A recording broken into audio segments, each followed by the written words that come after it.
안녕하세요. 오늘도 사연살롱을 찾아주셔서 감사합니다. 저는 오랜 세월 동안 가장 가까운 사람들에게 고통을 받다가 얼마 전 제대로 된 시원한 복수를 했던 사람입니다. 제 다사다난했던 인생에서 처음으로 제가 직접 이렇게 사이다처럼 마음이 뻥 뚫리는 행동을 한 적이 처음이라 아직도 많이 들뜨네요. 이 신나는 기분이 가라앉기 전에 최대한 많은 사람들에게 제 이야기를 들려드리고 싶은 마음에 이렇게 글을 쓰게 되었답니다. 요즘 젊은 여자분들은 아마 이해 못할 거예요. 요즘은 세상이 많이 바뀌어서 시어머니가 며느리 눈치도 보고 그런다지만 저희 때는 그런 건 꿈도 못 꿨잖아요. 제가 딱 그랬어요. 제가 남편과 결혼을 할 시절만 해도 아직까지 여자는 시집가면 출가 외인이라고 친정에서도 연을 끊다시피 했던 가족들이 많았던 때였어요. 저희 친정은 남자 어른들이 유난히도 가부장적이고 보수적이었기에 어려서부터 저는 저희 가족들이 전혀 의지가 되지 않았답니다. 제 힘으로 낮에는 공장에서 일하고 저녁에는 졸음을 참아가며 공부를 해서 그 시절에 대학까지 나오게 되었죠. 친정집이 그래도 형편이 좀 되는 집안이라 소녀가장 노릇을 시켜주지 않았다는 게 도움이라면 큰 도움이긴 했어요. 그렇게 공부에 매진해 대학도 나오고 남편도 만나 결혼을 했는데 사실 제가 시집 온다고 할 때부터 저희 시댁이 절 좋아했을 리가 없었습니다. 시어머니와 시누이는 입만 열면 쥐뿔도 없는 며느리가 들어왔다며 비아냥거리곤 했어요. 이게 뭐냐? 지금 생선 대가리까지 우리 보고 먹으라는 거야? 네가 없이 산다고 우리 집안도 없는 집안인 줄 아나? 이건 네 밥그릇으로 치워. 거지도 아니고. 너 아니면 누가 이딴 거 먹니? 제가 먹을게요, 어머님. 죄송합니다. 얼씨구, 국은 또 왜 이렇게 짜? 너 지금 우리한테 시위하는 거야? 아니면 없이 살아서 소금물이라도 먹던 버릇이 여기서도 나오는 거야? 아무리 없이 살아도 그렇지 누가 소금물을 반찬으로 먹어. 엄마도 참. 그냥 얘가 맛을 모르나 보지. 이런 밥상을 얼마나 먹어봤겠어. 국이 짜서 죄송해요. 그렇지만 저희 친정도 가난하진 않았어요. 저희 집안에서는 간을 세게 해서 먹는 편이었어서 그래요. 생선도 전부 다 먹었고요. 이게 어디서 어른한테 눈 똑바로 뜨고 말댔구야. 이런 식의 대화가 매번 식사 때마다 끊이질 않았어요. 그리고 두 사람은 제 머리며 옷, 얼굴 생김새까지 틈만 나면 촌스럽고 거지 같다고 놀려댔죠. 걸레질 하나만 못해도 멍청하다는 소리를 해댔고요. 시댁은 시어머니가 어려서부터 형편이 좋은 집안 딸이었기 때문에 그 윗세대에서 물려받은 유산만 해도 꽤 많았어요. 다른 남자 형제들에 비해 적게 받은 거였는데도 서울 한복판에 3층짜리 전원주택을 가질 만큼은 되었죠. 그런 집안에 제가 딸랑 제 몸뚱아리 하나만 갖고 들어갔으니 제가 싫은 것도 어느 정도는 이해가 가긴 했죠. 게다가 시아버지는 제가 결혼하기도 훨씬 더 전에 돌아가시고 남편은 중견기업에서 월급을 받으며 일했기에 시어머니는 제가 나타나기 전에도 이미 불만이 쌓여있는 상태였어요. 물론 평범한 남들과 비교하자면 남편이 잘 버는 편이었는데도 시어머니 기준으론 한참이나 부족해 보였던 거죠. 상대적으로 경제력이 부족하다고 느낀 저희 부부는 시댁에 살고 있었는데 저는 시집살이가 고될 때마다 더 열심히 공부를 했어요. 얼른 돈을 벌어 저희만의 집을 구하고 싶었거든요. 하지만 두 사람은 제가 시집 와서도 공부하는 것도 못 견디게 싫어했답니다. 조금이라도 방해하지 않으면 병이라도 나는 듯이 열과 성을 다해 절 괴롭히곤 했죠. 야, 너 이 시간에 어딜 가? 어제 말씀드렸다시피 오늘 교생 실습이 있어서요. 학교가 좀 멀어서 지금 출발해야 늦지 않을 것 같아요. 미친 거 아니야? 내가 어제 말한 건 귀등으로도 안 들었어? 오늘 인천에 약속 있다고 했잖아. 그 얘기 하신 건 들었지만 저한테 태워달라고 하시진 않았잖아요. 전 엊그제 제 일정을 미리 말씀드렸으니 당연히 혼자 가시는 줄 알았죠. 어머, 얘 봐. 그럼 당연히 네가 태워주는 거지. 그럼 내가 버스 타고 지하철 타고 빙빙 돌아가야겠어? 넌 어쩜 그렇게 눈치도 센스도 없냐? 하지만 그러면 학교에 너무 늦게 출근하게 되는데요. 내가 태워줄게, 내가. 아침부터 시끄러워 죽겠네. 당신 얼른 학교 가. 내 차 타고 가. 왜 네가 데려다 주니? 네가 맨날 저렇게 감싸고 만더니까 며느리란 애가 아직도 저렇게 말귀를 못 알아먹는 거 아니야. 그럼 교생 실습 나가는 걸 빵꾸 내라고 해요. 그리고 이 사람이 먼저 약속 잡고 얘기도 해놨는데 굳이 오늘 약속을 잡아서 태워달라는 건 뭐야. 둘 다 그만들 좀 해요. 지겨워 죽겠네. 그리고 시어머니와 시누이가 절 괴롭힐 때마다 남편은 항상 나서서 제 편이 되어주었고요. 저는 직접 돈을 벌고 대학을 들어가느라 늦은 나이까지 학교를 다녔어야 했는데 남편은 그런 제 사정을 다 알고도 결혼을 강행했을 정도로 제 꿈을 응원해 주었거든요.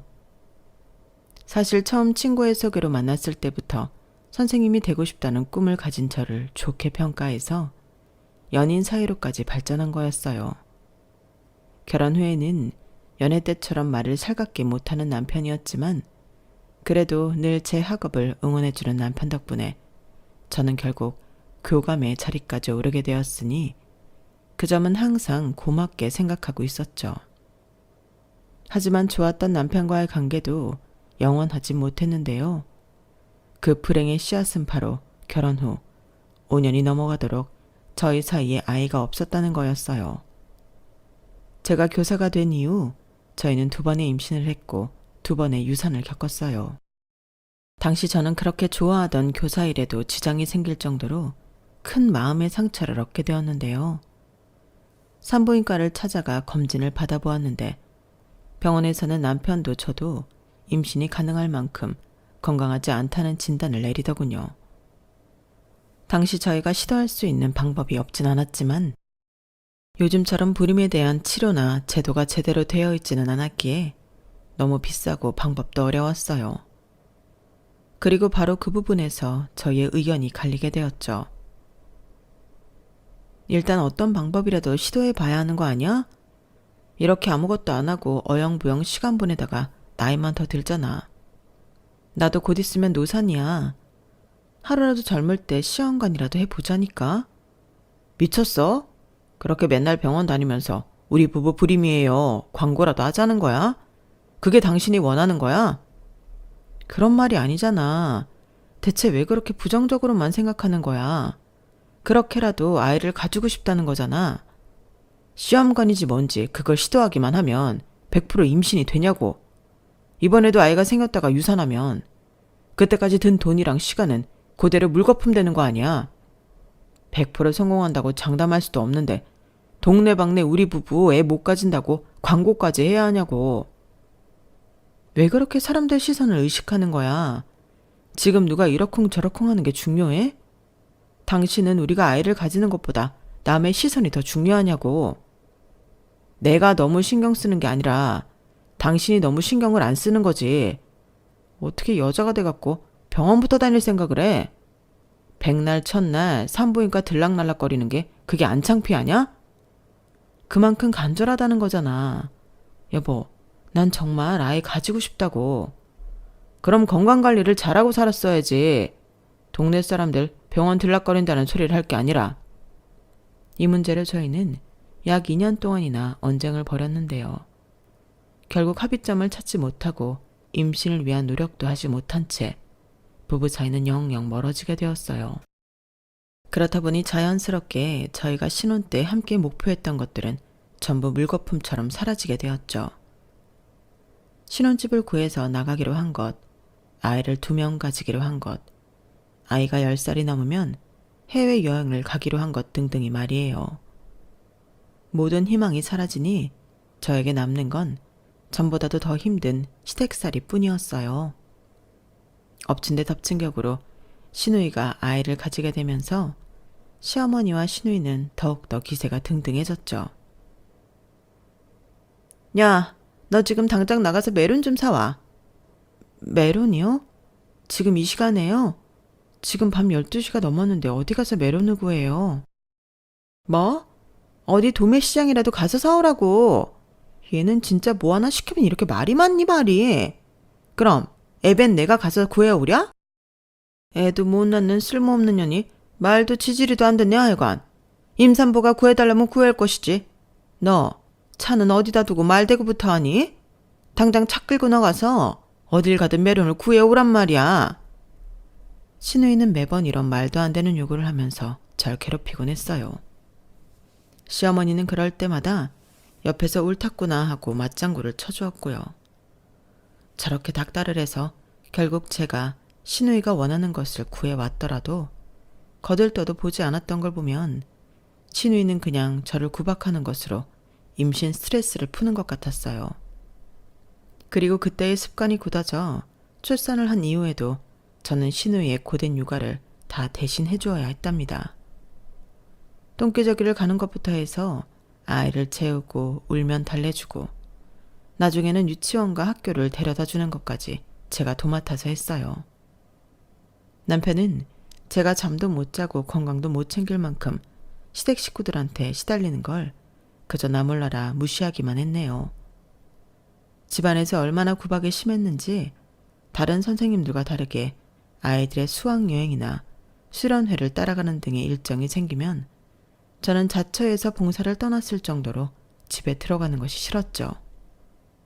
하지만 그 오랜 세월 동안 시댁 식구들의 구박에 제대로 반항하지 못했던 건 제 스스로도 아이를 낳지 못하는 자신이 싫었기 때문이었습니다.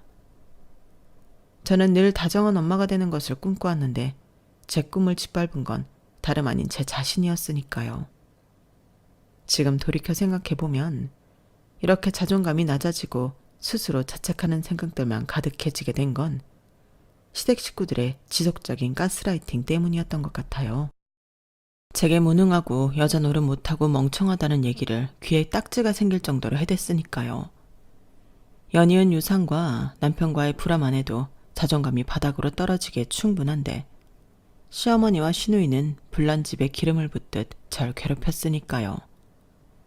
그렇게 10년 가까이 지났을까요? 어느 순간부터 깜깜하기만 했던 제 삶에 차츰 따뜻한 햇살이 들어오고 있었어요. 처음엔 신락같이 얇디 얇았던 그 햇살은 시간이 지나면서 점점 제 마음을 가득 채우게 되었죠. 아이러니하게도 그 햇살은 바로 신우이의 딸인 조카 혜린이었는데요. 유치원에 다닐 때부터 똑똑하고 당찬 조카였는데 학교에 들어가더니 시어머니와 신우이가 절 이유 없이 괴롭힐 때마다 똑부러진 목소리로 그러면 안 된다며 일침을 가했어요. 왜 이유 없이 숙모를 괴롭히는 거야? 어차피 탄산음료 안 먹을 거면서 왜 짜장면이 나오자마자 외숙모한테 콜라 사오라고 시키냐고. 외숙모 짜장면이 다 불어 터져버렸잖아. 너 먹으라고 그런 거 아니야. 너 엄마가 괜히 외숙모 괴롭힌다니? 콜라 좋아하는 건 너면서. 그리고 외숙모는 애가 없어서 너한테 이거저거 해주는 것도 좋아하고 그리고 외숙모는 짜장면 불려서 먹는 거 좋아해. 세상에 그런 사람이 어딨어. 그리고 나 짬뽕 먹으면 돼서 콜라 안 먹어도 돼. 내가 콜라 사달라고 하지도 않았잖아. 할머니도 외숙모 좀 그만 괴롭혀요. 학교에서 배웠는데 시어머니가 며느리 이유 없이 괴롭히는 건 나쁜 거랬어요. 신우이는 조카의 말에 진땀을 뻘뻘 흘리며 변명하기 바빴죠. 하나밖에 없는 어린 손녀가 따박따박 지적을 하니 시어머니 얼굴도 난처한 기색이 역력했어요. 그런 일들이 반복되자 시어머니와 신우이는 조카가 올 때면 저를 아예 방 안에 들어가라고 하거나 밖에 나가 있으라는 등 같이 있을 시간 자체를 빼버렸죠. 하지만 그게 오히려 저한테는 귀중한 휴식 시간이 되었어요. 시어머니와 신우이가 함께하지 않는 시간에 저는 부족했던 잠도 자고 식사도 양껏 하고 필요한 공부도 하는 등 개인 시간을 보낼 수 있었답니다. 같이 있는 시간만 줄어들었다 뿐이지 신우이의 게으름 덕분에 조카를 학원에 데려다주고 데리고 오는 건 늘 제 몫이었는데요. 그때마다 조카는 저에게도 시시콜콜 걱정 어린 소리를 했어요. 외숙모도 자꾸 이렇게 엄마가 시킨다고 데리러 오지 말고 싫은 건 싫다고 해. 외숙모도 밖에 나가서는 학교 선생님이고 능력 있는 사람인데 왜 이렇게 할머니랑 엄마한테 주눅 들어서 살아? 그럼 외숙모 오지 마? 외숙모는 너 데려다 주는 건 하나도 안 힘들고 좋은데? 아이, 그런 얘기가 아니고 외숙모가 맨날 힘들게 일만 하고 사니까 그렇지. 알았어. 힘든 건 조금만 할게. 말만 그렇게 하지 말고 나 중학생 되면 엄마 아빠한테 캐나다로 유학 보낸다고 말 들었어. 이미 서류도 다 만들고 있어. 나 없으면 대체 어떻게 하려고 그래? 차라리 외숙모네 집을 구해 나가서 살아. 아휴, 조그만 게 별소리를 다 하네. 알았어. 자꾸 외숙모가 아무 말도 안 하고 다 해주니까 그래도 되는 줄 아는 거라고. 아유, 속 터져. 사람이 죽으라는 법은 없다고. 남편 대신 절 이렇게나 응원해주는 사람이 생길 줄 누가 알았겠나요. 어려서부터 제 엄마인 시누이보다 제 손을 훨씬 많이 타고 자란 조카는 유학길에 오르기 전까지 든든한 제 편이 되어주었고, 그런 조카 덕분에 저도 조금씩 생각이 바뀌게 되었어요.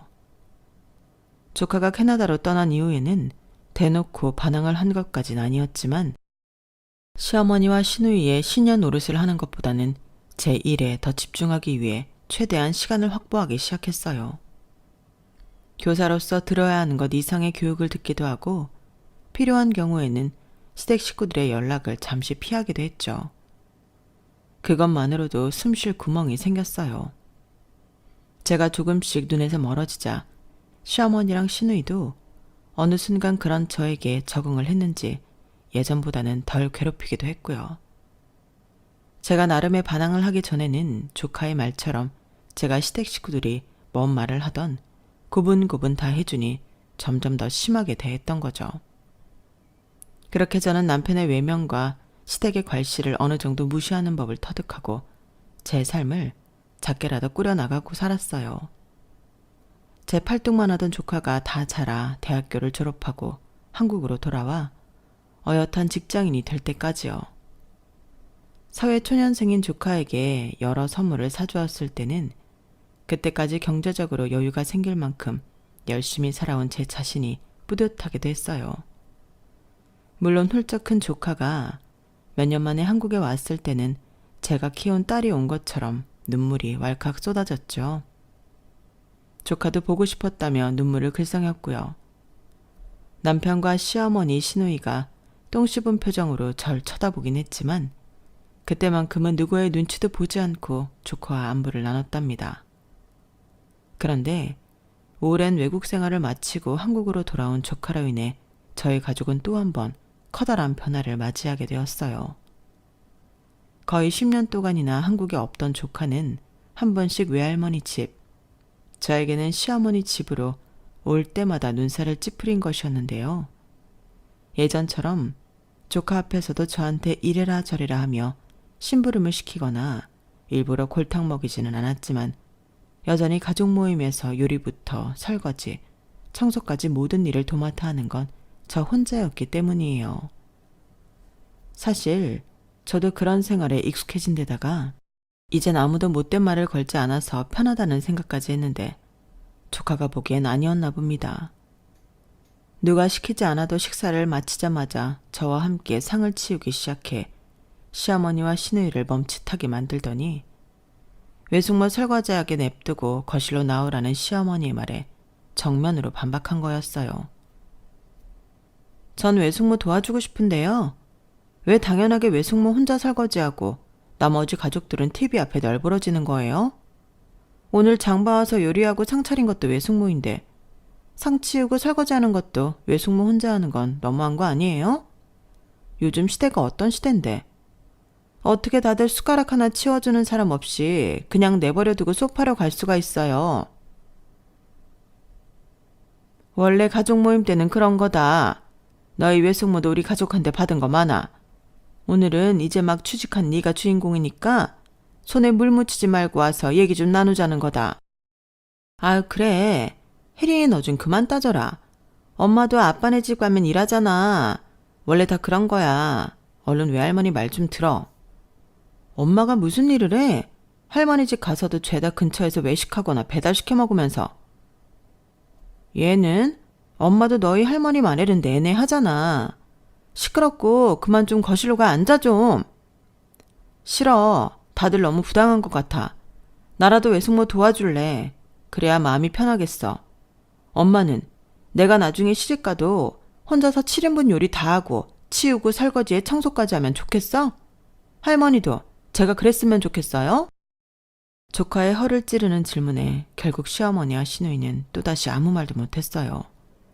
그러자 곁에 있던 제 남편이 혀를 끌끌 차며 조카한테 한 소리 하는 겁니다. 어른들한테 그만 좀 떽떽거려라.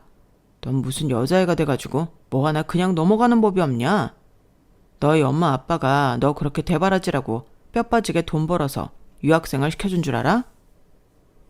내가 이렇게 말할 게 아니라 삼촌이 먼저 외숙모 편 들어줬어야 하는 거 아니야? 외숙모 남편은 삼촌이잖아. 근데 왜 삼촌도 외숙모를 괴롭혀? 나이도 외숙모가 삼촌보다 훨씬 어린데 그럴수록 잘해줘야지. 새파랗게 어린 게 뭘 안다고 어른들 사정이 이래저래라는 거냐? 이게 아주 우냐우냐 해주니까. 태준이 너 그만해라. 하나뿐인 귀한 손녀한테 뭐 하는 거냐? 그래. 혼을 내도 내가 하지. 네가 뭔데 내 딸한테 이래라 저래라야. 밥 다 먹었으면 나가. 남편의 목소리가 커지자 시어머니와 시누이가 동시에 화를 버럭 냈어요. 두 사람은 누가 뭐라 해도 조카만큼은 끔찍이 생각했거든요. 남편은 괜한 성질을 내며 수저를 탁 내려놓고 거실로 나가버렸고 시어머니와 시누이도 남편을 뒤따라 말없이 거실로 나갔어요. 하지만 그 찰나의 순간 두 사람이 저를 쳐다보는 눈빛이 왠지 심상치가 않았죠. 저는 조카와 함께 상을 치우고 설거지를 하면서 조용한 목소리로 이야기했어요. 혜린아, 외숙모 정말 괜찮아. 요즘 시대가 어떤지 잘 알긴 하지만 너희 할머니랑 엄마는 옛날 사람이잖아. 외숙모도 옛날 사람이고. 우리 세대는 너네랑 좀 달라. 평생 이렇게 살아왔으니 별로 힘들지도 않고. 예전처럼 뭐라고 하는 것보단 지금처럼 조용히 일만 하는 게 나로서도 편하고 좋아. 괜히 들쑤시지 마라. 어? 그래도 그렇지. 우리 집은 너무 심하잖아. 캐나다에서 이런 일이 있었으면 외숙모가 얼마나 유리하게 이혼할 수 있는지 알아? 그렇지만 이건 외숙모의 삶이잖아. 내가 알아서 할 테니까 너는 엄마랑 할머니한테 살갑게 좀 해드려. 다들 너 오랜만에 봐서 얼마나 네 소식 궁금해하는지 알잖아. 우리 손녀 유학 다녀왔다고 할머니가 너 얼마나 자랑스럽게 생각하시는데. 조카는 제 타이르는 말에 결국 설거지 중간에 거실로 나가 나머지 가족들과 대화를 나눴어요. 그리고 그날 이후로는 더 이상 가족들 앞에서 따박따박 맞는 말을 하는 것을 자제했답니다. 저는 내심 그 정도로만 끝난 게 다행이라고 생각을 했어요. 시어머니와 시누이도 그 일로 절 따로 괴롭히지 않았고요. 그렇게 그날의 일이 잊혀질 때쯤 저희 가족은 시어머니의 70번째 생신을 준비하게 되었어요. 칠순을 맞이한 시어머니는 이번 생일엔 특별히 여행을 다녀오고 싶다고 하셨죠. 저는 시어머니가 돌아다니기 편하도록 날씨가 온화하고 대중교통이나 택시가 잘 되어 있으며 현지 음식도 잘 맞는 그런 여행지를 5군데 조사해 시어머니한테 정리해드렸어요.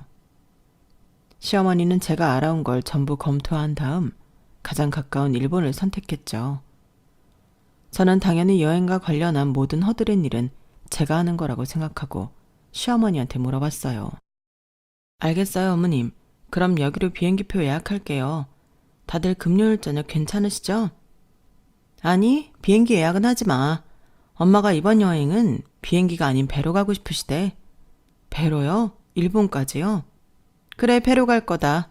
요즘 어디 텔레비에서 나오는 거 보니까 크루즈 여행이 그렇게 새로운 재미라더라. 내가 비행기는 타봤어도 이 나이 되도록 크루즈 여행은 안 해보지 않았냐. 이번에는 비행기 대신에 배편을 좀 알아보고 싶다. 아, 네, 알겠어요. 그럼 제가 배를 새로 알아볼게요. 아니야, 내가 할게. 나 아는 지인 통해서 구하면 싸게 좋은 자리를 구할 수 있거든. 그리고 너 자리도 예약해 놓으려고. 너도 이번에는 같이 가자. 저도요? 저번에 우리 혜린이가 그랬잖아. 우리가 너한테 너무 막대한다고. 자기가 시집가서 그런 취급받았으면 좋겠냐고 말이야. 그 말 이후로 엄마랑 내가 얘기를 좀 해연히 했어. 우리가 그동안 너한테 좀 너무했다 싶은 생각이 조금 들더라고. 갑자기 신우이가 그런 얘기를 하는데 솔직히 처음에 전 신우이가 뭘 잘못 먹은 줄 알았어요.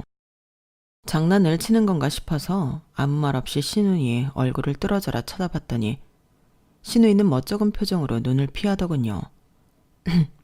어쨌든 그래서 이번 여행은 너도 같이 가는 거니까 그런 줄 알아.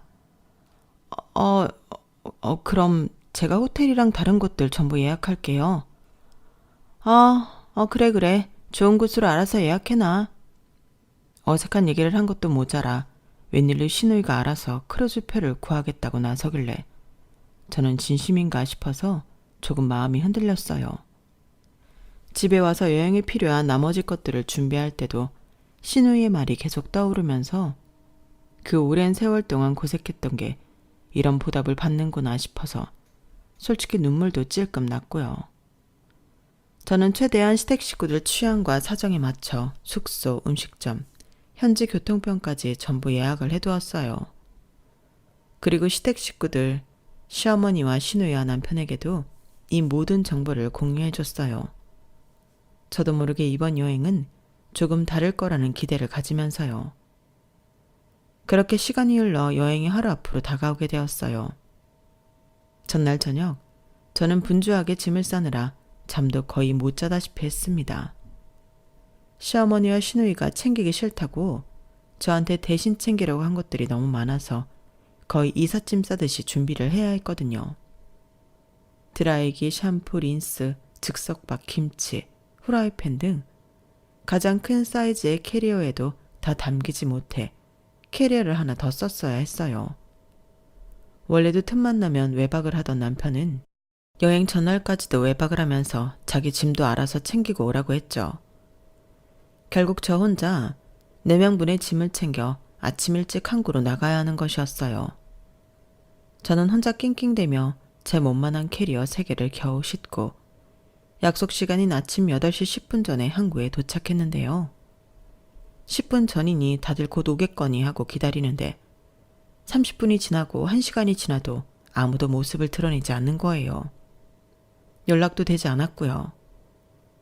처음에는 그때 비가 추적추적 내리고 있어서 교통편 때문에 다들 늦는가 보다 싶었어요. 그래도 1시간이나 늦는 건 이상하다는 생각이 들었지만 일단 표를 새로 끊어야 하나 싶어 일본 가는 크루즈 여행 배편을 알아보았는데 그날 일본으로 가는 배편은 존재하지도 않는다는 황당한 답변을 듣게 되었어요. 크루즈 따위는 애초부터 없었다는 얘기를 듣고 이게 대체 무슨 일인지 혼란스러워하는데 1시간이나 연락이 안 되던 남편에게서 전화가 오는 겁니다. 그것도 영상통화로요. 저는 얼른 전화를 받았어요. 여보세요? 다들 지금 어디예요? 나는 지금 항구 앞인데. 아직도 항구라고? 어머, 얘 비까지 맞고 있는 거 봐. 엄마, 이거 봐봐. 화면의 가운데 밑엔 남편의 얼굴이 있었고 그 위 양옆으로는 시어머니와 신우이가 절 들여다보고 있었어요. 두 사람이 뒷배경을 다 가리니 대충 실내에 있다는 것 알겠는데 정확한 장소를 모르겠더군요. 세 사람은 화면으로 절 보면서 깔깔거리면서 웃었어요. 비 오는 항구 앞에서 아주 물에 빠진 생쥐꼴이 됐구나. 그럼 그렇지. 엄마가 말했지? 얘는 의심 같은 건 일절할 줄 모른다고. 천치 같은 게 그런 생각을 할 것 같아? 우리 공항이야, 공항. 당신 정말 몰랐어? 너도 진짜 무식하다. 어떻게 그걸 믿냐? 우리는 이제 30분 뒤에 발리로 날아가니까 혼자 일본을 가든지 아님 항구에서 계속 비를 맞고 있던지. 그리고 너, 내가 경고하는데 우리 딸 번호 지워라. 내가 저번에도 둘이 연락하고 지내지 말라고 했지? 이제 너한테 애 등에고 심부름 시킬 일 없으니까 얼른 지워. 신우의 말을 끝으로 전화는 끊어졌고 그제서야 저는 세 사람에게 완전히 속았다는 걸 깨달았어요. 혼자서 무거운 캐리어를 이고 치고 비까지 맞으면서 서 있는데 순간적으로 눈물이 왈칵 쏟아졌죠. 그 오랜 시간 동안 구박을 받고 살았으면서 잠시라도 그 인간들의 마음이 진심일 거라고 믿은 스스로가 너무나 바보 같았어요. 그리고 그때까지 묻어졌던 제 감각이 다 살아나는 것만 같았습니다. 무시당하고 괄시당하는 게 일상이라 아무렇지 않다고 믿었는데 그것조차 스스로를 속이고 있었던 것 같아 그동안엔 제 삶이 못 견디게 불쌍하고 처량하게 느껴졌죠. 그렇게 한참을 빗속에서 울었던 것 같네요. 겨우 감정을 추스르고 집으로 오는 길에 저는 이대로 당하고 있을 수만은 없다는 생각이 점점 강렬하게 들었어요. 그 오랜 세월 동안 세 사람한테 당했던 걸 생각하면 어떤 짓을 해도 분이 풀리지 않을 것만 같았죠. 집에 와서 따뜻한 물에 몸을 담그고 생각하다가 불현듯 좋은 아이디어가 떠올랐어요. 제가 이 집에서 온갖 허드렛 일을 하던 기간이 워낙 오래되다 보니 생각하면 생각할수록 제가 알고 있는 시댁 식구들의 약점이 많더라고요. 게다가 그날 이후로 일주일 동안이나 시댁에는 저 혼자였고요. 저는 일도 잠시 잊을 만큼 열심히 복수를 준비하기 시작했습니다. 여자가 한을 품으면 온유월에도 서리가 내린다는데 그걸 직접 시댁 식구들한테 느끼게 해줄 참이었어요. 일주일은 빠르게 흘러 어느새 시댁 식구들이 귀국하는 날이 되었어요. 저는 일찍이 공항에 나가 입국하던 시댁 식구들을 기다리고 있었어요. 입국장을 나오던 시댁 식구들은 차키를 들고 기다리고 있는 절 발견하고는 어떻게 알고 왔냐며 살짝 의아한 말투로 질문을 던지더군요. 자기들이 일주일 전에 저지른 짓은 이미 다 잊은 것 같았죠. 저는 평소와 똑같은 말투로 그럼 내가 짐을 나르러 오지 어떻게 왔겠냐며 대꾸했고 귀국 일정은 신우이가 은연중에 얘기를 했다고 둘러댔어요.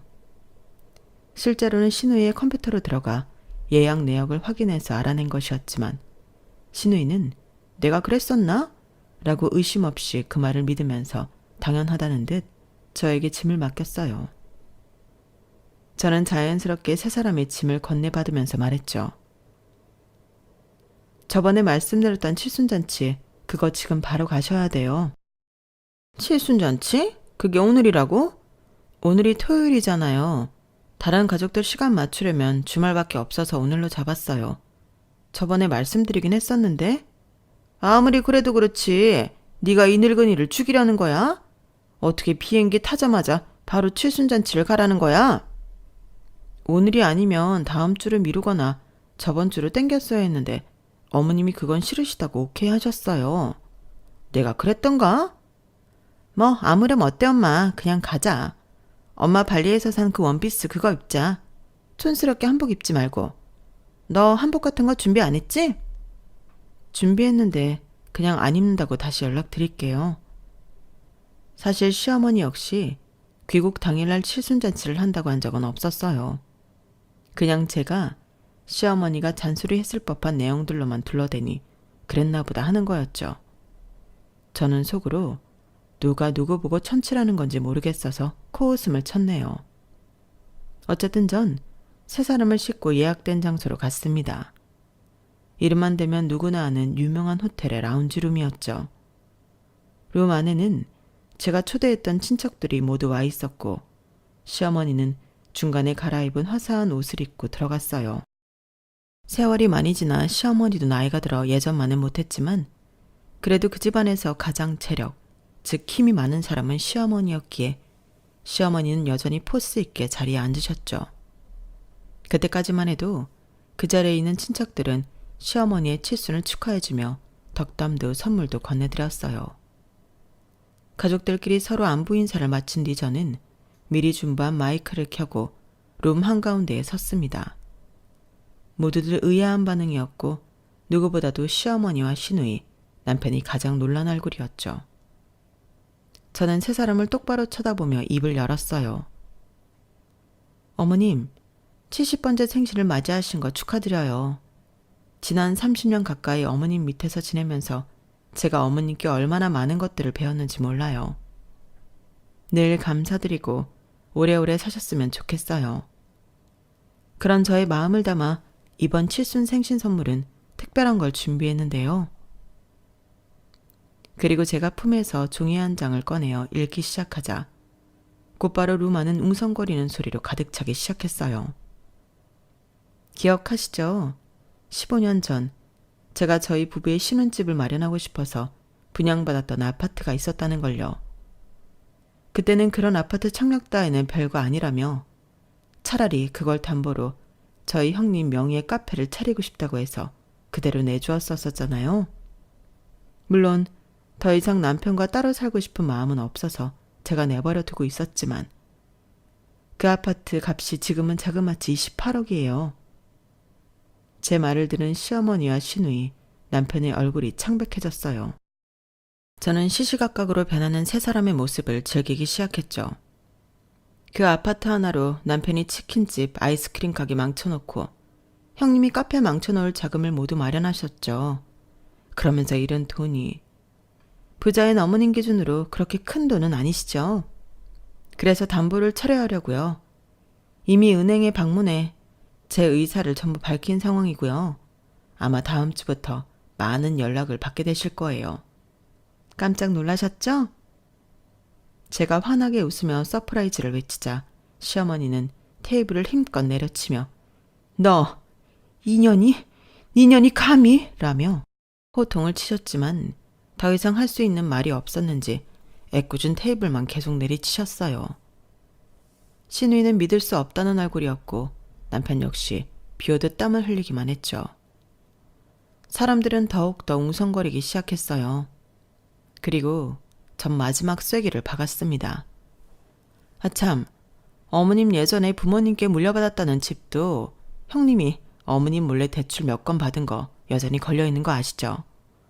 어머님 딸을 너무 고급지게 키우셔서 그런지 돈 쓰는 스케일이 남다르더라고요.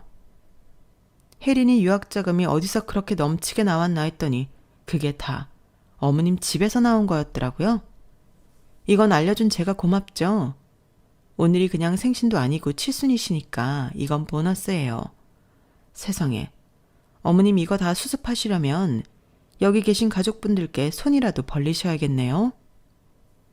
제 마지막 말이 끝나자 웅성거리던 소리는 뚝 끊겼고 쥐중은 듯한 침묵이 루만을 가득 채웠어요. 일간 친척들은 제 마지막 말에 눈알을 굴리며 서로 눈치만 보고 있었죠. 숨막히는 침묵 속에서 남편이 자리를 박차고 일어나며 고함을 질렀어요. 지금 그 말들을 믿으라고 하는 거야? 당신이 그런 짓 하게 우리가 가만히 둘 것 같아? 어디 집안 어른들 다 모아놓고 헛소리야. 그래, 말 잘했다. 당신 선물도 있어. 뭐? 아직 안 끝났다는 소리야. 자, 여기 이혼장이야. 저는 품에서 이혼장도 꺼내서 있는 힘껏 남편 얼굴로 던져버렸습니다. 일가 친척들은 그 모습을 보고 미련 없이 자리에서 일어나 나갈 채비를 하기 시작했어요. 그러자 시어머니가 절박한 목소리로 소리를 지르기 시작했죠. 지금 천연이 우리를 모함하는 거야. 천연이 문제인 거라고. 네가 감히 이런 자리에서 우리한테 이런 망신을 줘? 내 딸이 뭐 어쩌고 저째? 네가 사기친 거지. 니년이 더러운 뒷공작으로 사기를 친 거 아니냐고. 내가 네 수작에 놀아날 것 같아? 노망 나셨어요? 당신들이 사람 하나 바보 천치로 만들어 놓고 좋다고 낄낄거리며 여행 가 있는 동안 이미 모든 법적인 조치는 끝났어요. 당신들이 그동안 저지른 잘못이 한두 개가 아니라서 일주일이면 빠듯하더라고요. 그리고 아직 담보 철회하고 이혼하는 것까지만 알려드렸죠. 당신들도 그동안 날 괴롭힌 증거가 차고 넘쳐. 내가 그 보상 10원 한 장까지 싹싹 긁어서 받을 테니까 길거리에 나앉을 준비나 해요. 저는 그 말을 끝으로 자리를 뜨는 친척들을 따라서 그곳을 나와버렸어요. 제 말이 끝나기도 전에 이미 시어머니는 시누이를 죽일 듯이 노려보고 있었고 시누이 역시 남편에게 마누라 관리 하나 못한다며 짜증을 내더군요. 벌써부터 서로 삿대질을 하기 시작했으니 더 이상 제가 거기서 세 사람이 망가지는 모습을 지켜볼 필요가 없었네요. 그리고 저는 찾아가야 할 사람이 있었어요. 이미 일찌감치 복도로 나와 있었던 조카 혜린이었죠. 혜린아, 외숙모가 결국 이렇게 다 터트려버려서 미안해. 저 사람들한테는 하나도 안 미안한데 혜린이한테는 너무 미안해. 아니야. 나는 오히려 외숙모가 직접 이렇게 행동하는 게 정말 잘한 행동이라고 생각해. 외숙모, 그동안 너무 많이 힘들었잖아. 나쁜 사람들이 벌 받은 거지. 뭐, 난 신경 쓰지 말고 계획했던 거 하나도 빠뜨리지 말고 전부 실행해. 그건 외숙모의 정당한 권리니까. 그리고 뭐, 우리 집안은 혼 좀 나야 돼. 고마워. 혹시 너한테 힘든 일이 생기면 외숙모한테 언제든지 연락해. 알았지? 조카의 표정은 사실 마냥 밝지만은 않았지만 그래도 끝까지 절 보고 웃어주더군요. 저는 그런 조카를 꼭 안아준 뒤 조카의 말대로 저의 정당한 권리를 모두 행사했습니다. 담보를 철회하니 시댁으로는 하루가 멀다 하고 빚도 촉장이 날아가기 시작했고 시어머니의 돈으로 겨우 그 빚의 이자들을 막아낼 때쯤엔 제가 고소장을 때렸어요. 지속적인 괴롭힘과 금품갈취 등으로요. 남편과의 이혼에서는 당연히 막대한 위자료를 받게 되었고 시어머니와 시누이에게도 받아낼 위자료가 한가득이었죠. 특히 지난 기록들을 모두 뒤져봤을 때 시댁 사람들이 절 일부러 골탕 먹이려고 금전적인 손해를 보게 한 행동이 몇 건이 쏟아져 나왔어요. 핸드폰을 자주 안 바꾸길 천만 다행이었네요. 가뜩이나 밀려드는 빚토크 때문에 정신도 없는데 제 고소까지 덮치니 시댁은 정신을 못 차리고 휘청였죠. 뒤늦게라도 정신을 좀 차렸는지 시댁 식구들은 저한테 연락해서 울고 불며 미안하다고 빌기 시작했습니다. 저는 그들이 평소에 저에게 그래왔듯이 들은 채도 안 하고 무시해버렸고요. 그 사람들이 나락을 가는 동안 전체 아파트에서 편하게 쉬고 있었어요. 그동안 제 아파트는 세를 놓고 있었는데 하늘이 도우시는 건지 세입자들이 마침 재계약을 안 하고 집을 비운 상태였거든요. 그래서 가족들이 여행을 갔을 때 제 짐들을 모두 옮겨놓은 상태였죠. 하루 종일 가족들의 뒤치다꺼리를 하지 않고 온전히 제 시간을 가진다는 것은 생각보다도 훨씬 평화롭고 행복했어요. 시댁으로부터 하나 둘씩 입금이 되어야 할 돈이 들어올 때쯤엔 저는 안식년을 선언하고 잠시 휴양지로 여행을 떠났답니다. 드넓은 자연을 보면서 제 지난 삶을 되돌아보았죠. 스스로가 바보 같게 느껴지기도 하고 또 힘든 일들이 떠올라 목이 메이기도 했지만 그런 상황 속에서도 제 자신을 돌보기 위해 노력하면서 이룬 것들이 스스로 대견하다는 생각도 들었죠. 그리고 결과적으로는 절 괴롭혔던 그 인간들에게 제대로 된 복수에 성공했으니 저라는 사람이 마냥 바보는 아니었더라고요. 지금은 여행을 다녀와 아침에는 요가를 하고 유기농 건강식만 직접 만들어 먹으면서 평화로운 시간을 보내고 있답니다. 조카와는 아직도 자주 연락하며 지내고 있고요. 저는 이제야 제 삶이 더없이 만족스럽고 행복해요. 그리고 만약 저처럼 당하고만 사는 삶이 익숙하다고 느끼는 분이 있다면 꼭 그 삶에서 안주하지 말고 정당하게 스스로의 권리를 챙기라고 말씀을 드리고 싶어요. 제 이야기는 여기까지랍니다. 긴 얘기 들어주셔서 감사해요. 다들 행복한 하루하루 보내시길 바랍니다. 여러분, 사연 댓글에 응원과 현명한 조언 부탁드려요. 좋아요와 구독은 저에게 큰 힘이 됩니다. 오늘도 좋은 일 가득하세요.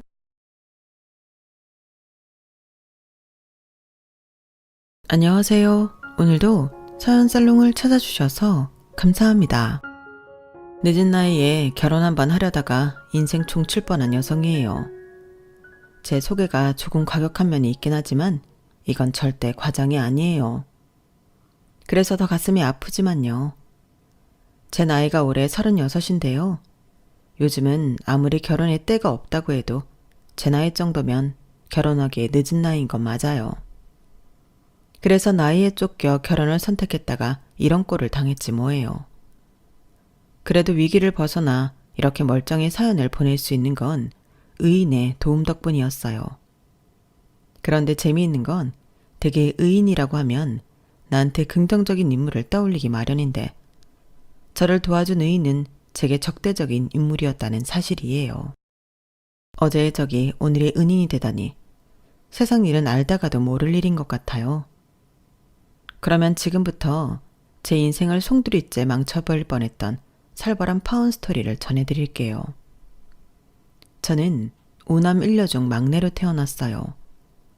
그 말인 즉슨 제 위로 오빠가 5이나 있다는 얘기예요.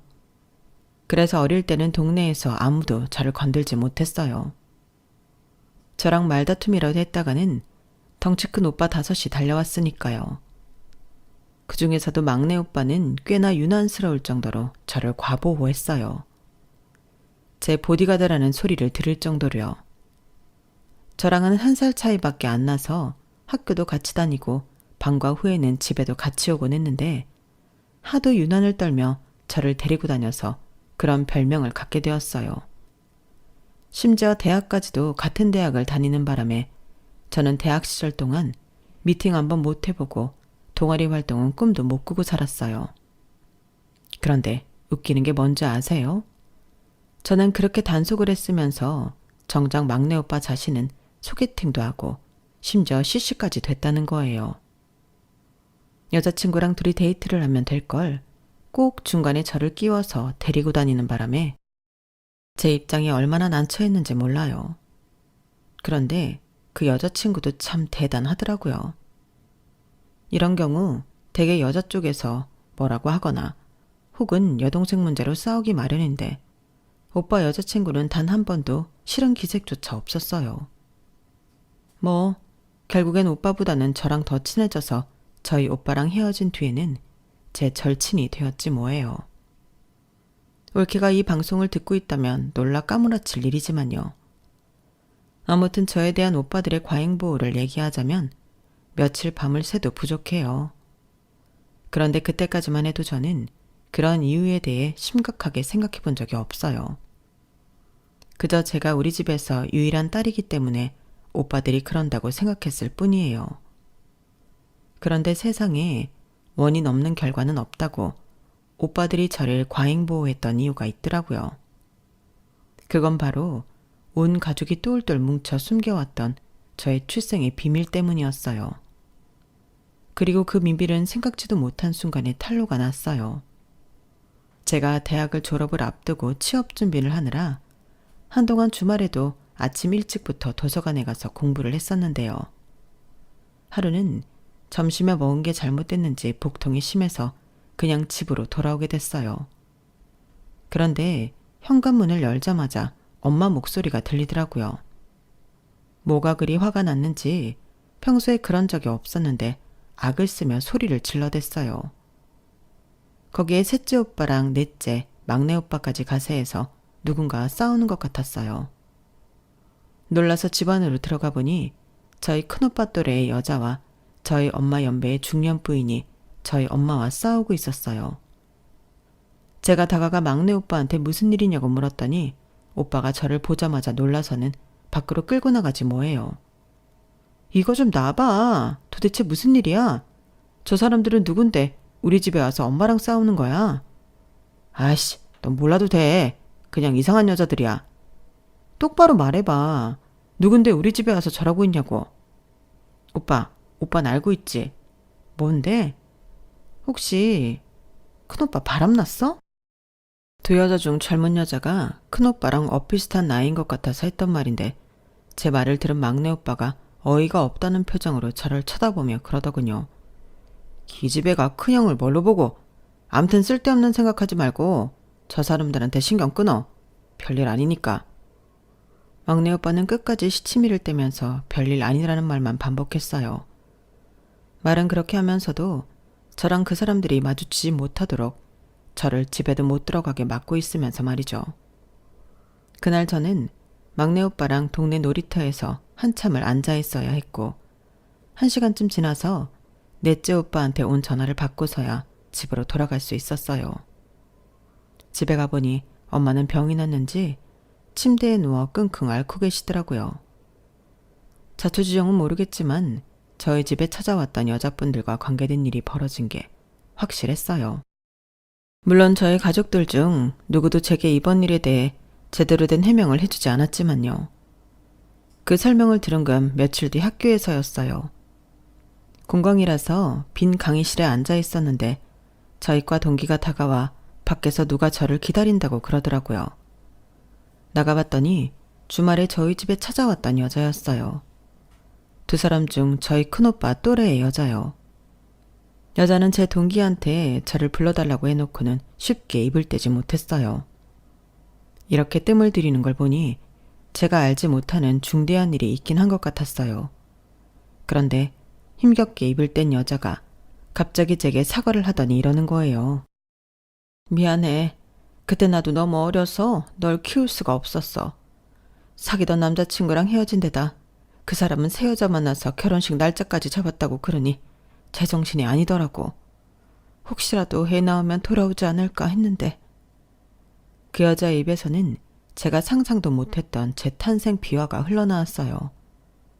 그것만으로도 머릿속이 하얗게 될 정도로 충격이었는데 글쎄 이런 소리를 하지 뭐예요.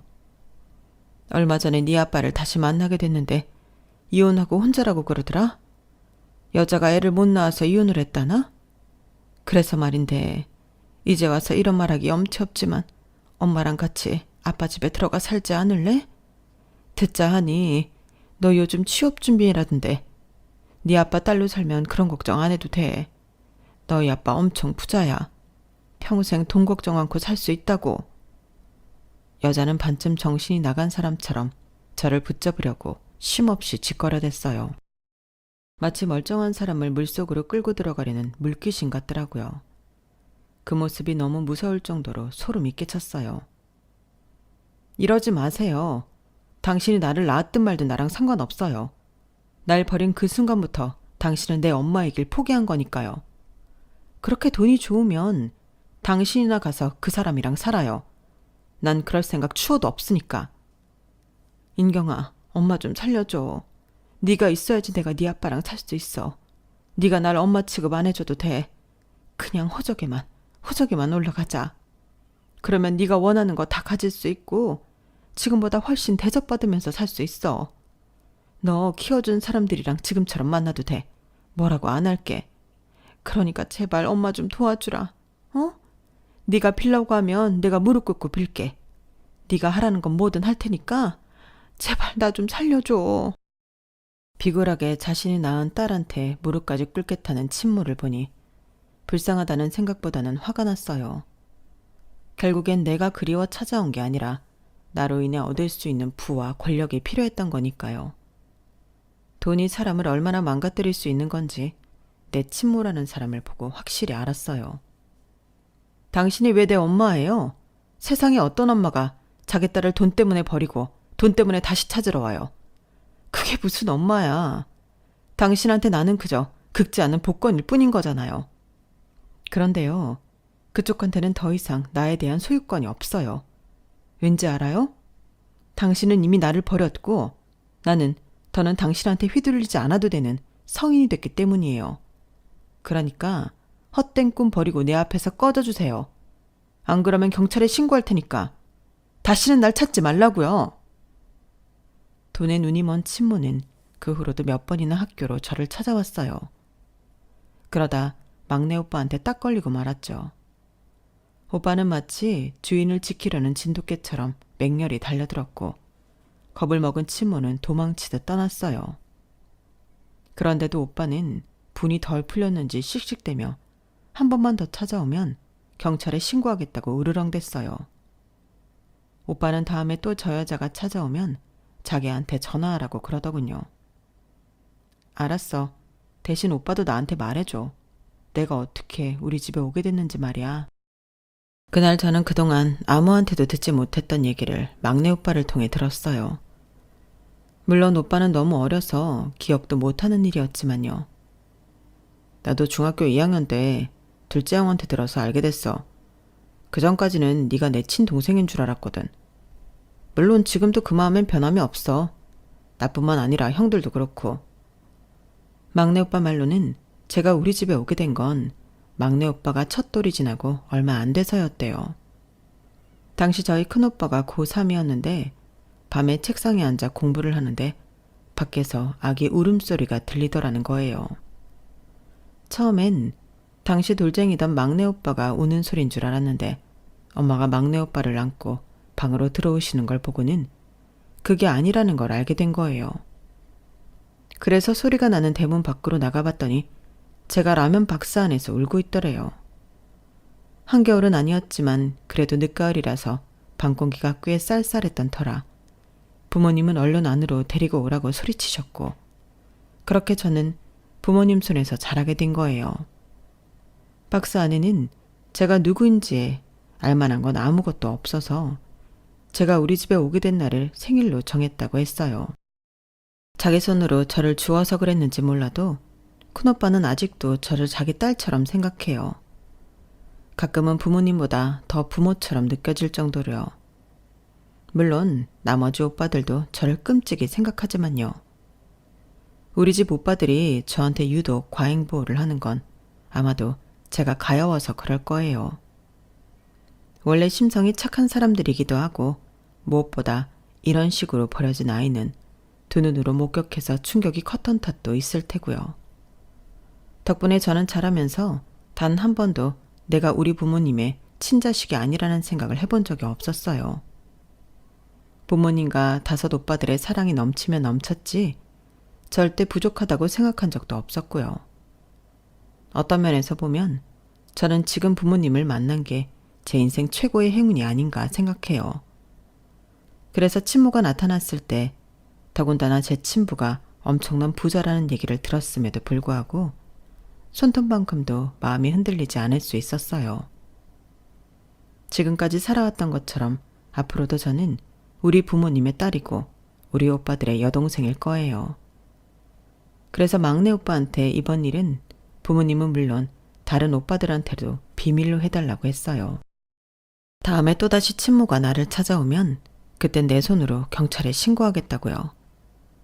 그리고 불행하게도 그 일은 얼마 뒤 벌어지고야 말았어요. 또다시 친모가 학교로 저를 찾아왔고 제 연락을 받고 달려온 막내 오빠가 경찰까지 부르는 바람에 친모는 더 이상 제게 접근을 할 수 없게 됐거든요. 그렇게 친모와 완전히 끝내고 집에 돌아왔는데 엄마가 평소처럼 개수대 앞에서 저녁 준비를 하고 계시더라고요. 제 발소리를 들으셨는지 평소처럼 활짝 웃으시며 우리 막내 왔어? 공부하느라 힘들었지? 손 씻고 와. 엄마가 얼른 밥 차려줄 테니까. 제 등을 토닥여 주시며 엄마 손에 따뜻한 온기를 나눠주시는데 순간 눈물이 핑 돌았어요. 정작 날 낳아준 사람은 나를 돈벌이로만 생각하는데 피 한 방울 안 섞인 엄마는 어쩜 나를 친자식처럼 사랑으로 키워주실 수 있을까 하는 생각이 들었거든요. 그건 단순히 고맙다는 말로는 표현이 안 되는 감정이었어요. 그래서 엄마를 끌어안고 모처럼 어리광을 부렸어요. 오늘은 특히 피곤한 일이 많아서 힘들었는데 엄마를 보니까 이제 좀 살 것 같아. 우리 엄마 냄새 너무 좋다. 엄마 가슴에 얼굴을 부비며 어리광을 떨다 보니 내가 있어야 할 곳이 여기구나 하는 생각과 함께 마음이 편해졌어요. 나중에 알게 된 사실이지만 사실 그날 엄마는 제가 무슨 일을 겪었는지 다 알고 계셨대요.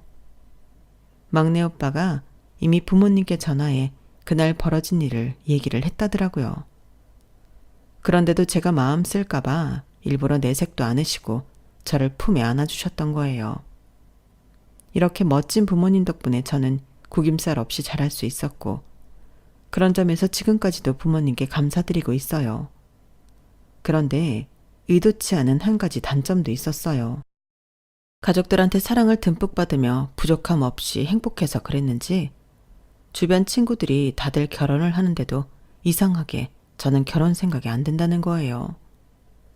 그냥 지금처럼 부모님이랑 함께 살면서 수시로 찾아오는 오빠들이랑 올케들 그리고 조카들이랑 지지고 볶고하면서 사는 게 최고다 싶더라고요.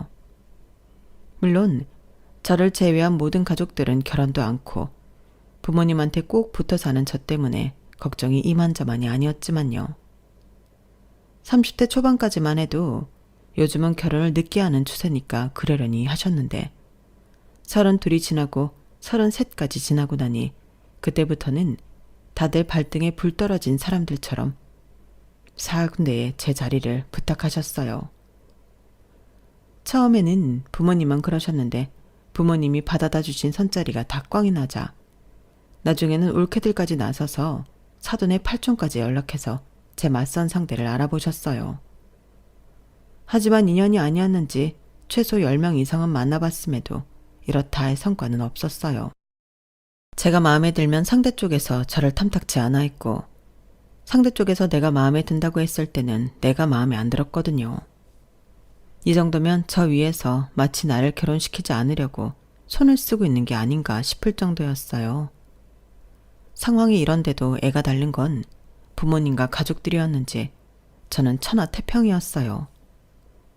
결혼을 하면 하는 거고 못하면 못하는 거다 생각했으니까요. 그런데 가족들이 어떻게든 빨리 제 짝을 지어주려고 노력한 데에 이유가 있다는 걸 알게 된 거예요. 바로 큰조카의 결혼 때문이었어요. 큰오빠 딸이 저랑은 10살도 채 차이가 안 나거든요. 제 눈에는 늘 애기 같은 조카가 벌써 성인이 돼서 결혼을 하게 된 거예요. 남편감이 같은 직장 상사라더라고요. 그냥 그런가 보다 했는데 글쎄. 너 혹시 재영이니? 땡땡대 땡땡과 최재영 맞지? 네, 그런데요. 이인경. 마압소사. 조카 사이가 저랑 대학 동기지 뭐예요. 대학 시절 그리 친한 사이는 아니었어서 연락하는 사이는 아니었지만 얼굴을 보니 기억이 나더라고요.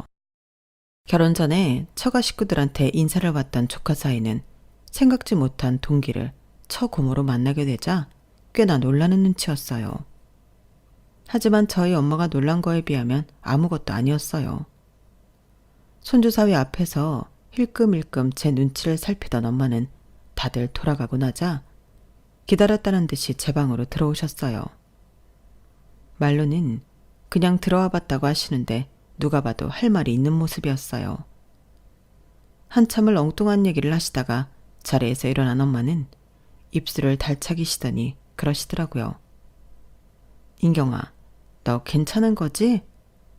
평소라면 그냥 웃고 지나갈 수 있었을 그 말이 그날은 왜 그랬는지 제 안의 외로움과 불안한 마음을 건드리고 말았어요. 그래서 아무 대답도 할 수 없었어요. 그러자 엄마는 저를 안아주시며 따뜻한 손바닥으로 등을 쓸어주셨어요. 그 따뜻한 온기는 수많은 수식어를 동반한 그 어떤 위로보다도 더 따뜻하게 다가왔어요. 그리고 그때 알았어요. 나는 괜찮지 않다는 걸요. 그게 결혼 때문이든 아니든 가네요. 사람 마음이 참 간사한 게 그동안 친구들이 결혼을 한데도 나와는 별개라고 느껴왔는데 조카가 내 동기랑 결혼을 한다고 하니까 이상하게 위기의식이 느껴지지 뭐예요. 조카의 결혼을 진심으로 축하하는 마음 반, 위기감 반으로 묘한 감정이 된 저는 한동안 꽤 우울하게 지냈어요. 그런데 그거 아시죠? 사람 마음에 틈이 생겼을 때 잘못된 결정을 내리게 된다는 걸요. 저도 그랬어요. 조카 결혼 때문에 위기의식이 생긴 터라 딱히 결혼하고 싶은 게 아니면서도 결혼 청년기를 넘어선 나이 때문에 등 떠밀려서 결혼 상대를 찾아 나서기 시작했거든요. 주변 지인 찬스를 이미 다 썼기 때문에 더는 기대할 수 없는 상황이라서 거액을 들여 결혼정보회사에 등록하기로 마음먹었어요. 그런데 그 얘기를 들은 직장 후배가 그러는 거예요. 선배님, 차라리 동호회 활동을 해보지 그래요.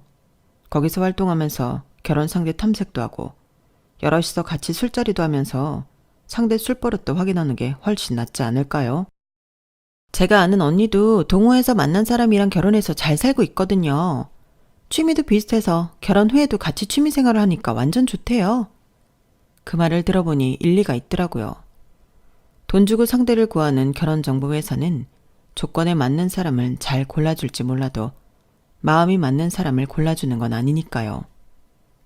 하지만 주변에 결혼한 친구들만 봐도 조건만 보고 결혼한 사람들은 그 조건이 틀어지는 순간 관계도 틀어져 버렸지만 마음이 맞아서 결혼한 친구들은 살다가 시련이 닥쳐도 어떻게든 같이 힘을 합해 난관을 빠져나가려고 노력하는 게 보였거든요. 그래서 일단 시도는 해보자는 생각으로 제가 하고 싶은 게 뭔지 생각해보고 그에 맞는 동호회를 찾았어요. 그렇게 찾은 동호회는 바로 커피 동호회였어요. 제가 커피를 좋아하기는 하지만 그다지 전문적인 지식은 없거든요.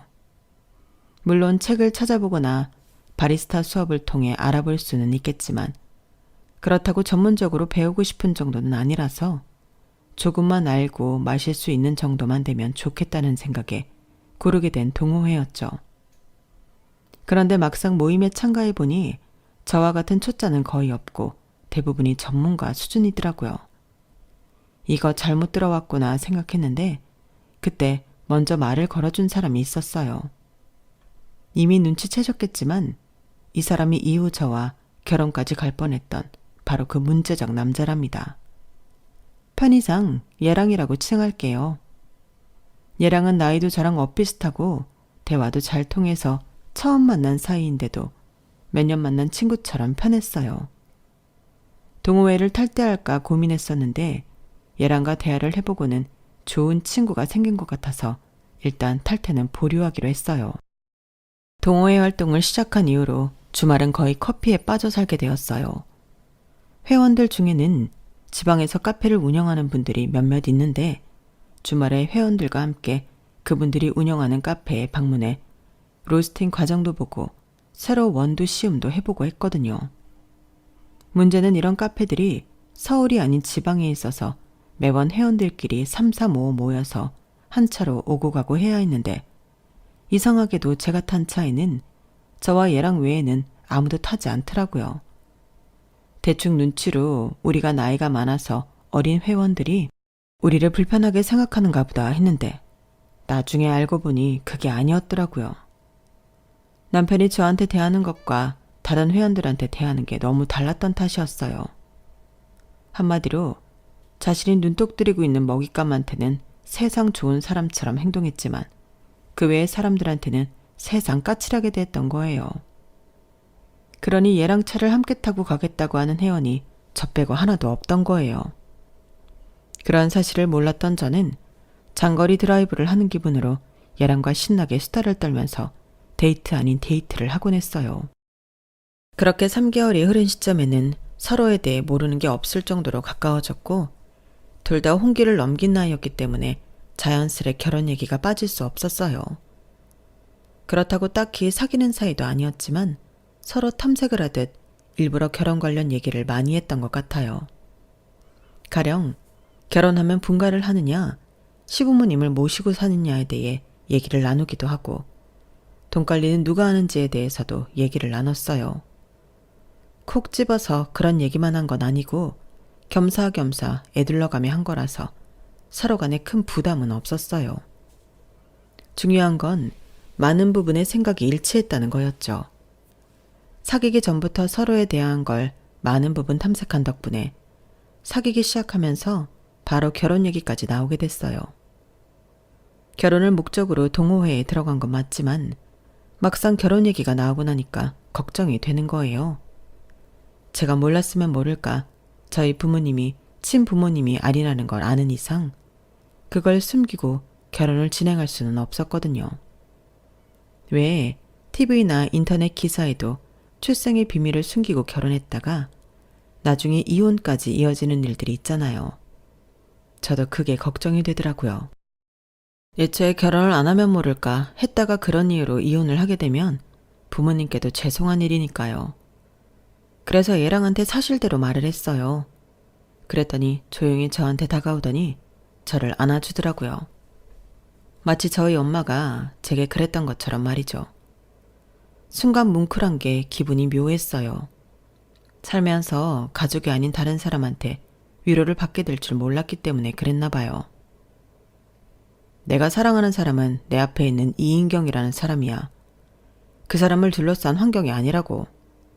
친부모님이든 아니든 그런 건 아무 상관없어. 그러니까 아무 걱정하지 마. 내 마음은 지금도 그렇고 앞으로도 그럴 테니까. 얘랑의 말에 그간의 걱정이 싹 달아나는 것 같았어요. 하지만 얘랑은 이런 제 사정을 이해해 줄지 몰라도 시부모님 입장은 또 다를 거 아니에요. 그래서 온전히 마음을 놓을 수는 없었어요. 자기가 말하기 곤란할 테니까 우리 어머니께는 내가 말씀드릴게.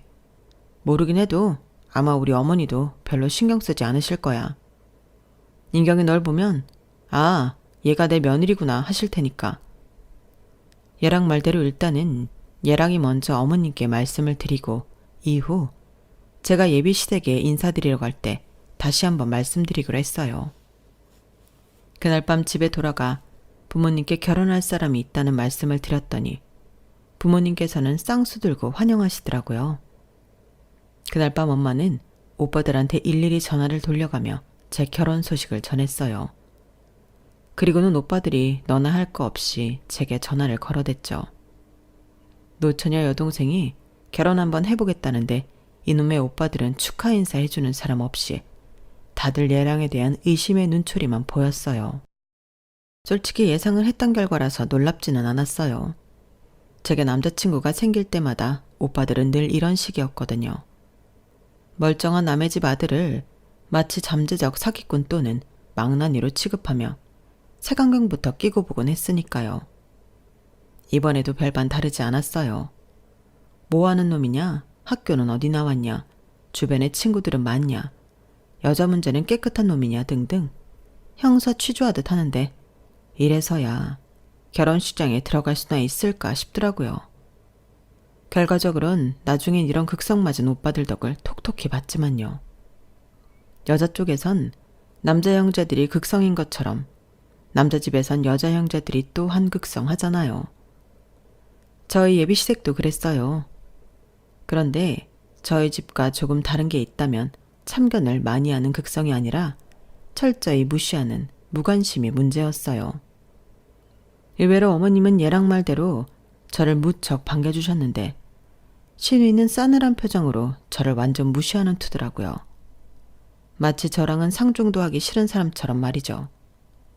제가 무슨 말을 하면 눈도 마주치려 하지 않았고 제가 선물을 사줘도 고맙다는 말 한마디조차 없었어요.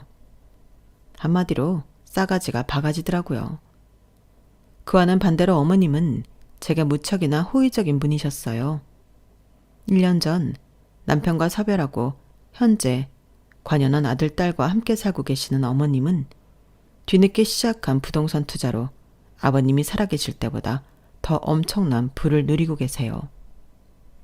얘랑 말로는 아버님이 사고로 돌아가시는 바람에 합의금과 사망보험금으로 수억을 받게 됐는데 그 돈으로 산 땅이 8년 만에 10배 가깝게 올랐다는 거예요. 그렇게 얻은 수익으로 땅과 건물을 사고팔기를 거듭하면서 현재는 부동산 준재벌 정도는 된다고 하더라고요. 그래서 그런가 어머님은 일반 가정주부와는 달리 통도 크시고 씀씀이도 남달랐어요. 제가 처음 인사드리러 댁에 찾아간 이후 가끔씩 저를 데리고 쇼핑을 하시는데 명품을 마치 마트에서 물건 사듯 손쉽게 사시더라고요. 평생 명품백 한 번 못 들고 살아온 저희 엄마와는 무척이나 대조적이었어요. 그래서 어머님과 함께 있으면 가슴 한구석이 싸해지는 기분이 들더라고요. 그런 마음을 모르시는 어머님은 무척이나 즐거운 표정이었어요. 예, 나는 요즘 너랑 쇼핑 다니게 돼서 얼마나 행복한지 모른다? 나도 딸이 있긴 하지만 너도 알다시피 우리 수정이 성격이 좀 그렇잖니? 뭘 사줘도 뚱하고 무슨 말을 해도 반응도 없고 말이야. 그런데 인경이 넌 항상 웃는 얼굴에 내 마음도 잘 헤아려 주니까 얼마나 좋은지 몰라. 그래서 말인데 인경아, 너희 결혼하면 딱 1년만 들어와서 살지 않겠니? 길게도 안 바래. 딱 1년이야. 내가 우리 며느리감이 너무 마음에 들어서 그래. 그렇게만 해준다면 내가 1년 뒤에 너희 분가할 때 성수동에 아파트 한 채 해줄게. 그리고 네 몫으로 현금 3억을 바로 통장에 쏴줄게. 어때? 내 부탁 들어줄 거지? 네? 그건 너무 갑작스러운 말씀이라서 당장 대답을 못 해드리겠어요. 제가 원우 씨랑 상의 좀 해보고 대답해드려도 될까요? 그럴래? 하긴 내가 너무 독단적이었지? 그래, 원우랑 상의해서 결정해라. 가급적이면 합가를 하는 방향이면 더 좋겠지만. 어머님은 서운한 기색을 보이시면서도 어떻게든 저를 설득하고 싶으셨는지 명품 지갑을 선물로 사주셨어요.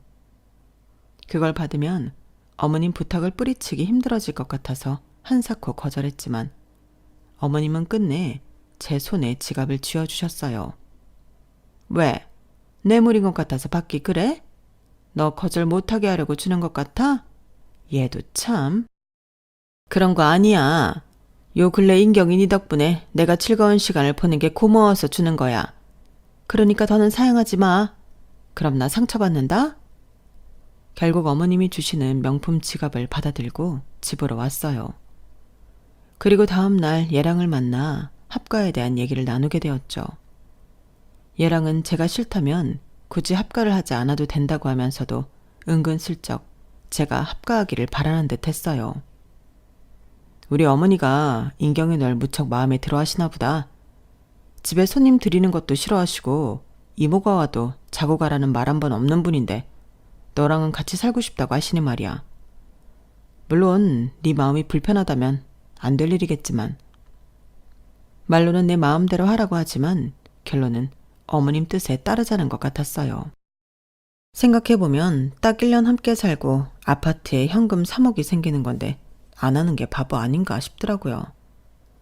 그래도 혹시 내가 예상하지 못하는 부분이 있을지 몰라서 셋째 올케 언니한테 전화를 했어요. 제가 올케 언니들 중에서 셋째 올케 언니랑 제일 친하거든요. 제 얘기를 들은 올케 언니는 바로 그러더라고요. 아가씨, 월급쟁이가 3억 모으려면 몇 년 걸릴 것 같아요? 생활비에 이래저래 들어가는 돈까지 다 빼고 말이에요. 그러면 딱 답 나오는 거 아니에요? 게다가 요즘 같은 시대에 아파트까지 준다는데 뭘 망설여요. 시어머니가 아가씨를 가사 도우미로 쓴다고 해도 그건 무조건 콜인 거죠. 나라면 당장 하겠다고 할 거예요. 시집살이가 아무리 매워도 딱 1년이잖아요. 대신 들어갈 때 각서 제대로 받고 가는 거 잊지 말아요. 올케 언니 말대로 현실적으로 아파트에 현금 3억이면 어머님께 간이고 쓸개고 다 빼드릴 수 있을 것 같았어요. 그래서 그 주 주말에 어머님을 만나는 자리에서 결혼하면 시댁에 들어가 살겠다고 말씀드렸어요. 그랬더니 너무 기뻐하시면서 집에 살림살이는 이미 다 있으니 혼수도 할 거 없이 몸만 들어오라고 하시더라고요. 정 바꾸고 싶으면 너희들 쓸 방에 침대 하나만 해와. 나머지는 내가 알아서 바꿔줄 테니까. 인경아, 난 네가 내 부탁 들어줄 줄 알았어. 역시 내가 사람 보는 눈은 있다니까. 어머님도 좋아하시고 저는 혼수 비용까지 굳어서 서로 윈윈이라는 생각이 들었어요.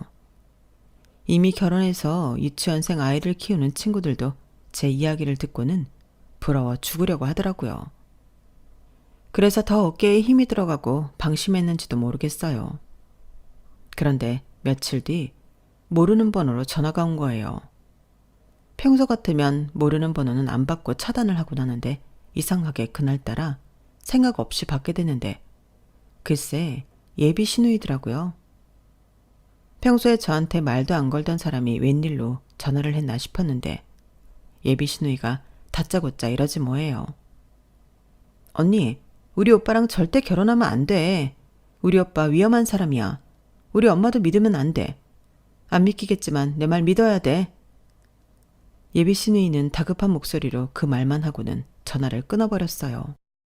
이게 도대체 뭔 일인가 싶어 다시 전화를 걸어봤지만 전화를 받을 수 없다는 멘트만 흐를 뿐 전화를 받지 않았어요. 얘랑한테 전화를 해볼까 했지만 왠지 예비 신우이 말이 걸리는 거예요. 평소 저랑 장난을 치는 사이도 아니고 살가운 건 더더욱 아닌 성격에 그런 전화를 했다는 건 분명 이유가 있을 것 같았거든요. 그래서 어떻게 해야 할까 고민을 하다가 셋째 올케 언니한테 전화해 방금 전에 있었던 일을 털어놓았어요. 그랬더니 올케 언니가 오빠 친구 중에 흥신소를 하는 친구가 있다면서 그쪽에 뒷조사를 부탁해보자고 그러더라고요. 그러자면 셋째 오빠가 알게 될 거라서 망설여졌어요. 오빠 성격에 혼자 알고 넘어갈 리 만무했으니까요. 하지만 이거저거 따질 때가 아니라서 할 수 없이 셋째 오빠한테 얘기해서 업체의 도움을 받게 됐어요. 그리고 그와 별개로 저는 오빠들의 고강도 추궁을 받아야 했어요.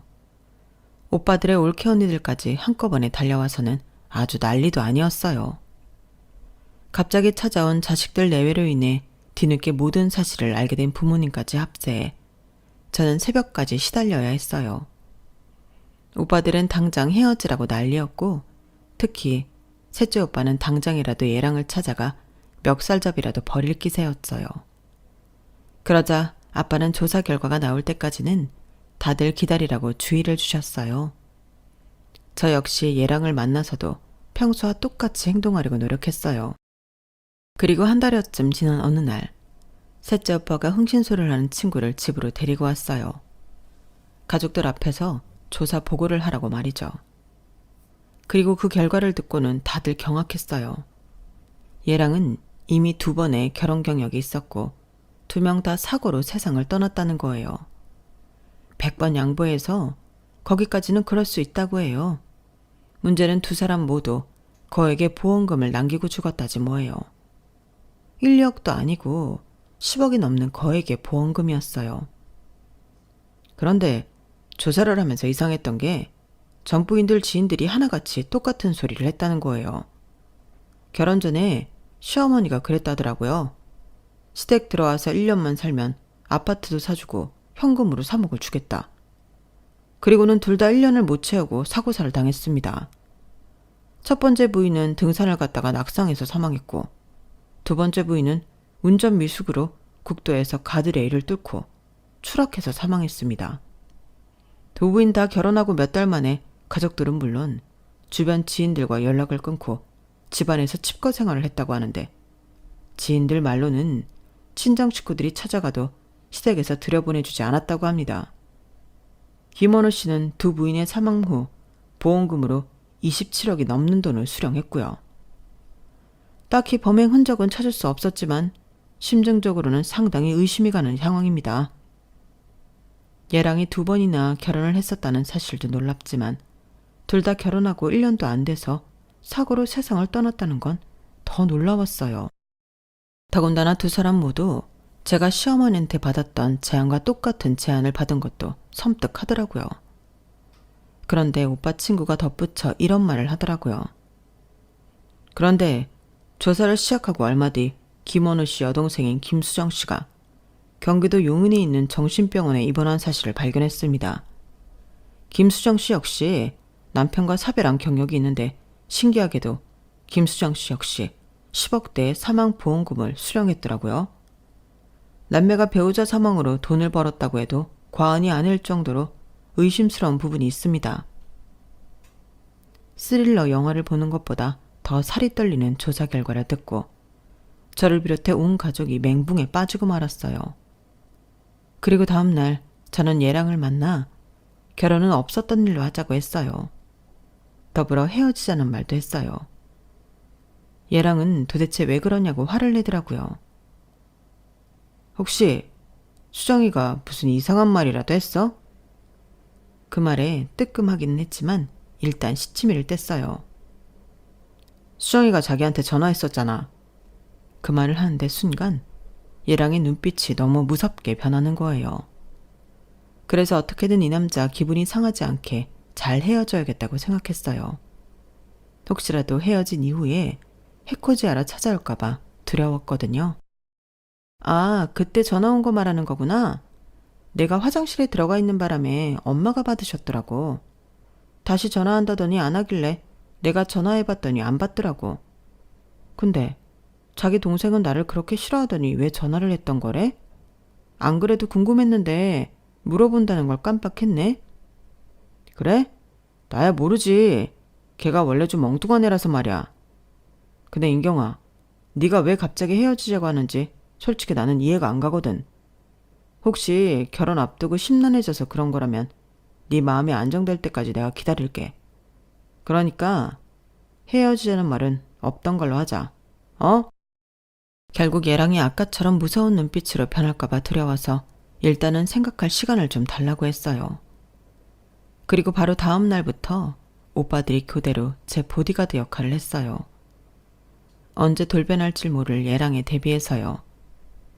회사에 출근을 할 때는 둘째 오빠 차를 타고 가고 퇴근할 때는 넷째 오빠 차를 타고 퇴근을 했어요.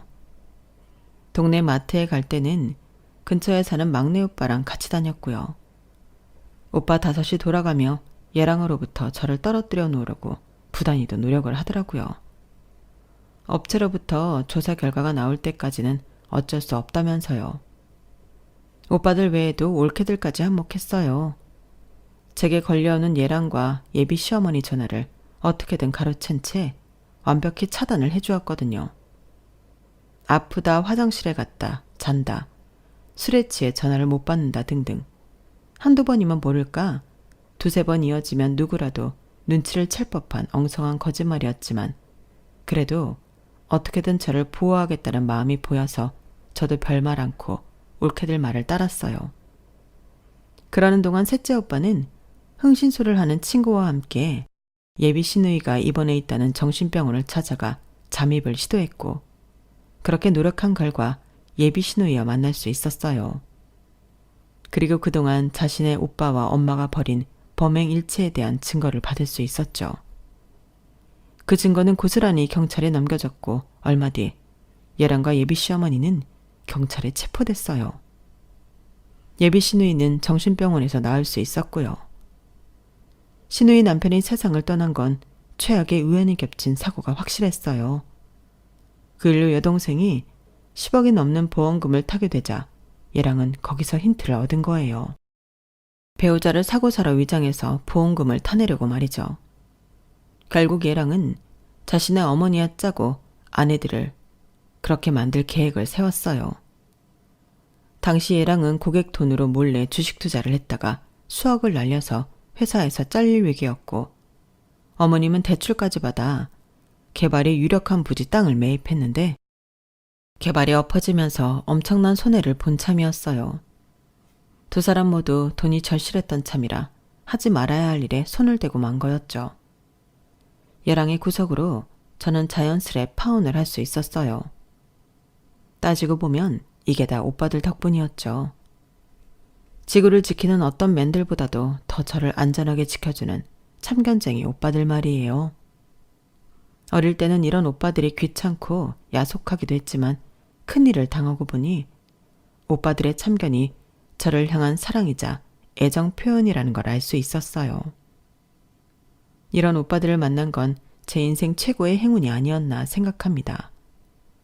이것으로써 나이에 등 떠밀려 결혼 한번 해보려다가 날벼락을 맞을 뻔했던 저의 파혼 스토리를 마칩니다. 지금까지 제 사연을 들어주셔서 감사합니다. 소중한 가족과 행복하시길 진심으로 바랍니다. 여러분, 사연 댓글에 응원과 현명한 조언 부탁드려요. 좋아요와 구독은 저에게 큰 힘이 됩니다.